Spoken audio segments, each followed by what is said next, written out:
이런 사람을 아마 주변에서 한 번쯤 본 적이 있을 겁니다. 어쩌면 당신 자신일지도 모르죠. 그들은 방 안의 모든 것을 지켜보고 적절한 순간에 웃을 줄 아는 사람입니다. 단 한 번 만난 사람의 아주 작은 세부 사항까지 기억해내고 소름 돋을 정도로 정확하고 세심하게 타인을 챙겨주기도 합니다. 그들은 당신을 아주 잘 아는 것처럼 보입니다.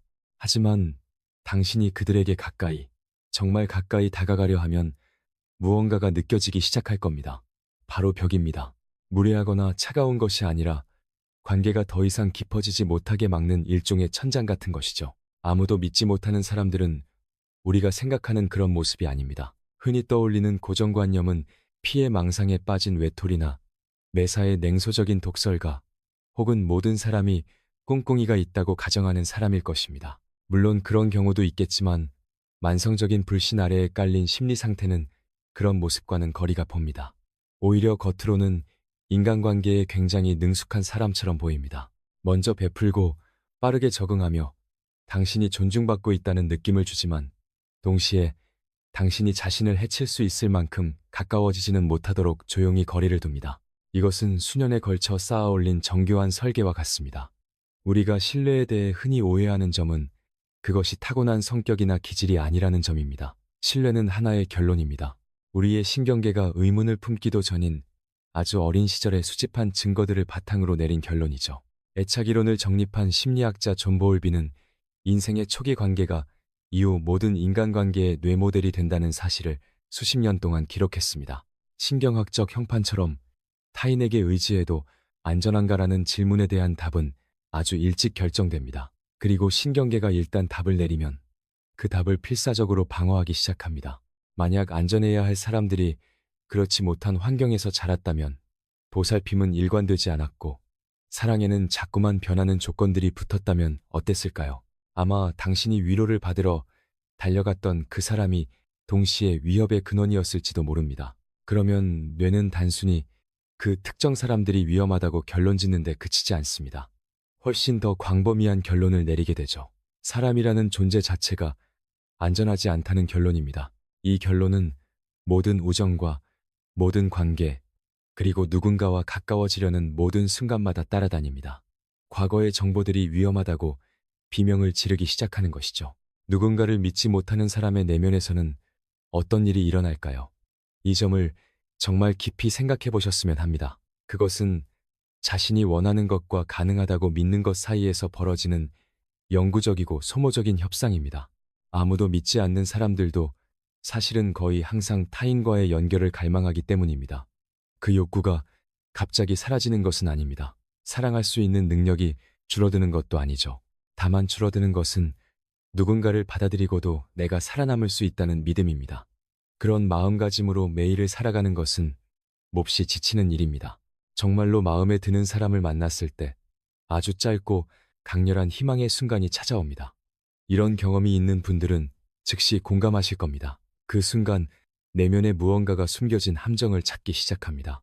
당신의 뇌는 이미 이 시나리오를 수없이 돌려보았고 이 관계가 어떻게 끝날지 정확히 안다고 생각합니다. 그래서 상대방의 불일치나 작은 거짓말, 그들이 본 모습을 드러내는 순간을 계속해서 감시합니다.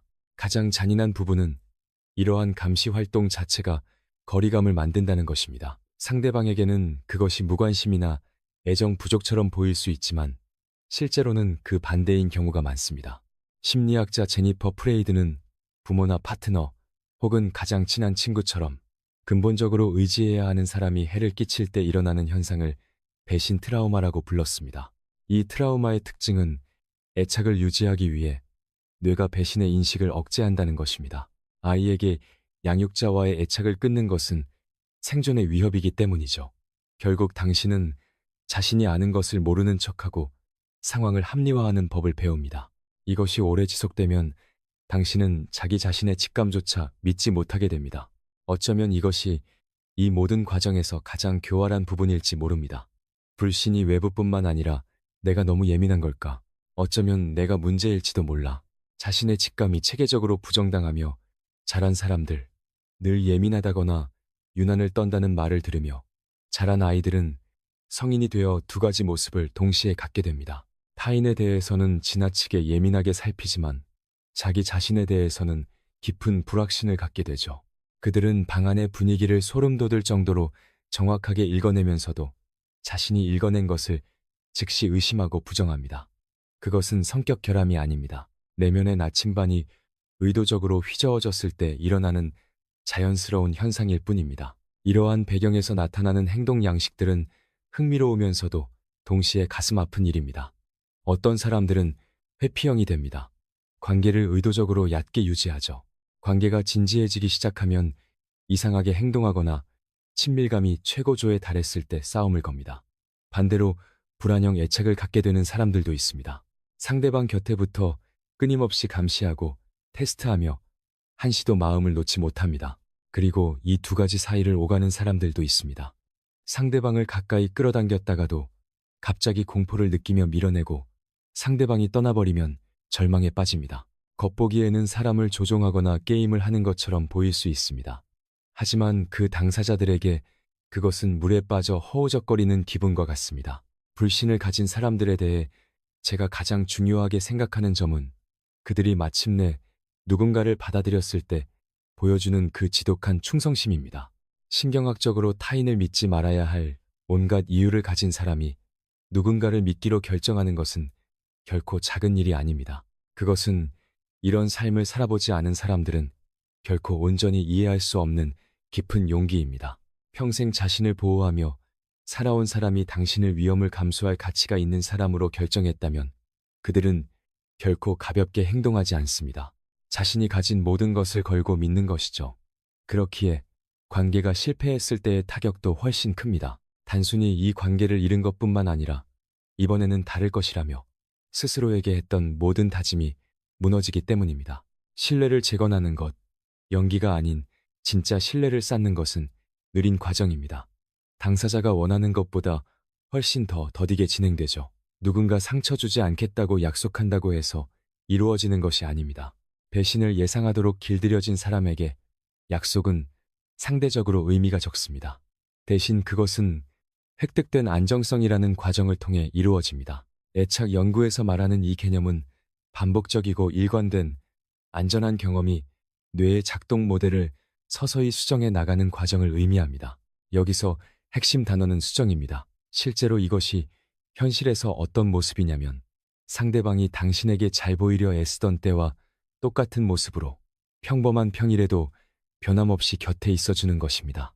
작고 사소하지만 믿음직한 순간들이 쌓일 때 뇌는 아주 천천히 그리고 마지못해 그 정보들을 신뢰라는 칸에 분류하기 시작합니다. 거창한 이벤트가 필요한 게 아닙니다. 그저 누군가가 말한 대로의 모습으로 계속 존재해주는 것. 그래서 신경계가 언제 뒤통수를 맞을까 기다리는 것을 멈추게 하는 과정입니다. 천천히라는 단어가 중요합니다. 이 치유는 직선적으로 일어나지 않습니다. 마음을 활짝 열었다가도 갑자기 움츠러드는 순간이 오고 겉보기에는 퇴보하는 것처럼 보일 수도 있습니다. 그럴 때 그것은 낡은 구조물이 새로운 무게를 견딜 수 있는지 무너지지 않고 버틸 수 있는지 확인하는 과정일 뿐입니다. 만약 이 영상을 보며 지적인 이해를 넘어 마치 내 속을 들킨 것 같은 약간 불편하고 묘한 기분이 든다면 당신에게 말해주고 싶습니다. 그 모든 방어막 아래에 숨겨진 당신의 사랑은 결코 작지 않습니다. 안전하지 않다는 수많은 경고 속에서도 당신이 간직해온 연결에 대한 갈망은 대부분의 사람이 감당하기 힘들 만큼 거대한 것입니다. 당신은 살아남기 위해 비범한 무언가를 만들어냈고 실제로 살아남았습니다. 이제 다음에 할 일은 더 느리고 낯선 작업입니다. 어떤 벽이 여전히 필요하고 어떤 벽은 이제 허물어도 되는지 알아가는 과정이죠. 이러한 심리학적 주제들에 대해 더 깊이 탐구하고 싶다면 제가 엄선한 심리학, 인간 행동, 그리고 독립적 사고에 관한 책들을 확인해 보세요. 설명란과 고정 댓글의 링크를 통해 제 북샵 페이지에서 전체 목록을 보실 수 있습니다. 이런 내용이 도움이 되셨다면 채널 구독과 알림 설정을 부탁드립니다. 앞으로 올라올 영상들도 놓치지 않으실 겁니다. 또한 가입 버튼을 눌러주시면 이런 깊이 있는 심리 탐구를 지속하는 데 큰 힘이 됩니다. 여러분의 모든 지지에 진심으로 감사드립니다.